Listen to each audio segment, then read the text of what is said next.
கவனம் ஒருங்கிணைத்து இந்த எறும்பை நான் ஏன் காண்கிறேன் என சிந்திக்கின்றீர்களா?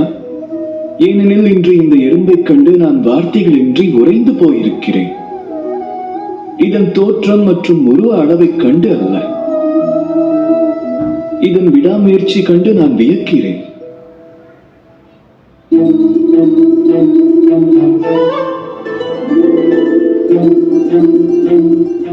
அறிவீர்களா? எண்ணிலடங்கா பிரயத்தனங்களுக்கு பின்பே எறும்பானது இல்லம் ஒன்றை அமைத்துக் கொள்கின்றது. அது பிற உயிர்களுக்கு மிக எளிமையான ஒரு செயல். எனினும் ஒரு எறும்பின் வாழ்வில் அதுவே மாபெரும் நிகழ்வாகும். அதுவே அதன் மாபெரும் வெற்றியாகும்.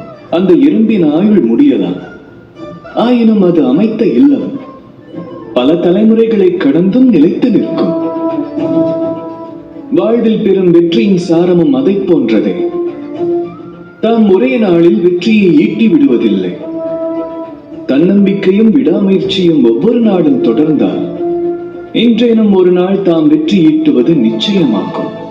ஒன்றை நினைவில் நிறுத்துங்கள், பாக்கியத்தின் கதவுகள் தோல்வியை ஏற்பவர்களுக்காக திறப்பதில்லை, அதனை தட்டி திறக்கச் செய்ய தொடர்ந்து பிரயத்தனிப்பவர்களை மட்டுமே அது அரவணைத்துக் கொள்கின்றது. ஆக முயற்சிகள் என்பது தொடரட்டும்.